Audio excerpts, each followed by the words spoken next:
Hey guys, আসসালামু আলাইকুম। Welcome back to another vlog. তো আজকে ব্লগে আমরা ঈদের দিন কোথায় যাব সেটা প্ল্যানিং করতে করতে আমরা ভাবলাম যে আমরা সবাই মিলে লক্ষ্মীবাজারে যাই।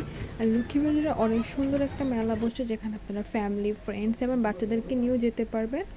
এখানে এখানে আরও অনেক ধরনের খেলনার স্টল, তারপর হচ্ছে যে কসমেটিক্স আইটেমস, সব কিছুর স্টল বসছিল।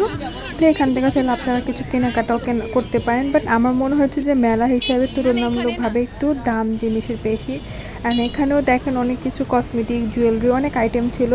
দেন হচ্ছে লক্ষ্মীবাজারে এক সাইডে থাকবে খাবারের আইটেম, মানে খাবারের স্টলগুলোও ছিল, খাবারের দোকান ছিল, তারপর হচ্ছে যে জুয়েলারির দোকান। অ্যান্ড সবসময় যেভাবে বসে ওখানে ছোটো মতো একটা স্ট্রিট মার্কেট বসে, তো সেটাও ছিল, সব কিছু মিলেমিশে ছিল। তো আপনারা চাইলে একটা ভালোভাবে শপিংটাও করতে পারবেন অ্যান্ড ঘুরতেও পারবেন, সব দিক দিয়ে আপনার জন্য বেস্ট হবে। তো এই যে দেখেন এখানে কয়েকটা জিনিস আইটেম ছিল, এইসব item band clip, hair clip সব কিছু 30 টাকা করে ছিল। তো আমার কাছে তেমন একটা পছন্দ হয়নি, কিন্তু আপনাদের পছন্দ হলে আপনারা এখান থেকে কেনাকাটা করতে পারবেন।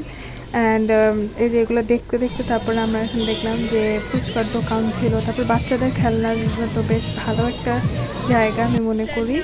দেন এই যে এটা হচ্ছে লক্ষ্মীবাজার, হচ্ছে যে কবি নজরুল কলেজ আছে, সেখানে বসছিলেন মেলাটা। দেন এখানে দেখেন আরও আপনাদের বাড়ি ঘরের জন্য আপনারা চাইলে এখান থেকেও জিনিস কেনাকাটা করতে পারেন। দেন এই যে এখানে অনেক ধরনের চেইন ছিল, মানে ভালোই মোটামুটি স্টল বসছিল। তো আমরা এখানে সবাই মিলে ঘুরতে ঘুরতে আমাদের ক্ষুধা লাগছিলো, পরে আমরা সবাই মিলে চলে গেলাম পাস্তা ক্লাবে। তো পাস্তা ক্লাবে এখানে যাওয়ার পর আমরা একটু মজা করতেছিলাম। অ্যান্ড দেখেন আমরা প্রায় লোক ভালোই ছিলাম। সেদিন পাস্তা ক্লাবের মধ্যে তেমন একটা ভিড় ছিল না, ভিড়টা কম ছিল। এটা হচ্ছে আমার ভাইকনা, মাশাল্লাহ বলবেন। অ্যান্ড এটা হচ্ছে আমার ভাতিজা, মাশাল্লাহ বলতে ভুলবেন না। তো আমরা সেখানে ফ্যামিলি সবাই মিলে গিয়েছিলাম, আমার ভাই বোনরা মিলে। এখানে বসে বসে আপনারা বাইরের ভিউটাও দেখতে পারবেন। দেন দেখতে দেখতে এখানে আমাদের খাবার অর্ডার এসে পড়লো। আমরা 4টা পাস্তা আর এখানে 2টা বিগ সাইজে পিৎজা অর্ডার করলাম। অ্যান্ড পাস্তার কোয়ালিটি ভালোই ছিল, বাট পিৎজাটা আমার কাছে বেশ ভালো লাগলো। তো আপনারা চাইলে এখানে এসে খেতেও পারবেন।